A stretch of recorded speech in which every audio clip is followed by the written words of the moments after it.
Zum Vergleich aber wollen wir einmal etwas zur Niederschrift des Korans aufzeigen und auch dort Fragen stellen. Im Koran selbst steht nicht geschrieben, wie der Koran zusammengestellt oder niedergeschrieben wurde. Deshalb lesen wir aus Sahih Bukhari, eine Überlieferung, die von der Mehrheit der sunnitischen Muslime weltweit anerkannt wird. In der islamischen Überlieferung wird die erste Zusammenstellung des Korans Mohammeds Nachfolger Abu Bakr zugeschrieben. Ein Zeitgenosse Mohammeds berichtet davon. Sein Name ist Said. Abu Bakr gibt Said den Auftrag, die verschiedenen Teile des Korans zusammenzufügen. Und so begann ich, nach dem Koran zu forschen. Ich stellte zusammen, was auf Palmblättern, Lederfetzen und Scherben irdener Waren geschrieben war und was ich aus dem Herzen der Menschen erfuhr. Den Schlussteil von Sure 9 fand er, aber er weiß nicht mehr genau, bei wem er sie gefunden hat. Das Manuskript wurde bei Abu Bakr verwahrt. Halten wir fest, dass erstens die verschiedenen Teile des Korans erst einmal gesucht werden mussten. Übrigens ist unklar, ob sie alle gefunden wurden, denn viele Korankenner waren aufgrund von Kämpfen bereits vorher verstorben. Zweitens, Mohammed hat nicht mehr gelebt, als der Koran zusammengestellt wurde.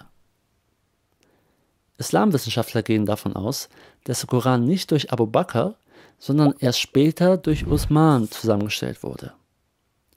Nach dem Tod Mohammeds existierte nämlich eine politisch unsichere Lage, in der Streit zwischen den potenziellen Nachfolgern Mohammeds herrschte. Hier begann der Streit zwischen Schiiten und Sunniten.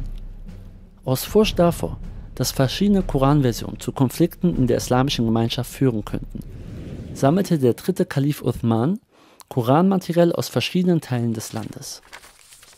Aus diesem Koranmaterial erstellte Uthman eine eigene Version des Korans, sodass die Zusammenstellung des Korans in der Islamwissenschaft dem dritten Kalifen Uthman und nicht Abu Bakr zugerechnet wird.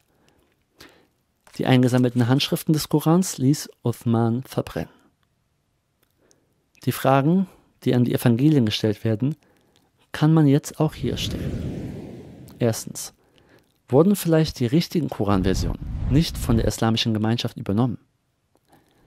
Zweitens, wie hatten sich Fehler in die anderen Koranteile eingeschlichen?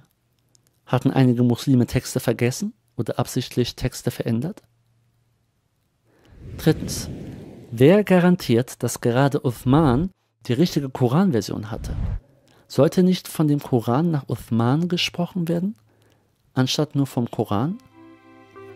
Halten wir aber fest, auch bei der Entstehung des Korans gibt es einige Fragen, die nicht beantwortet werden können.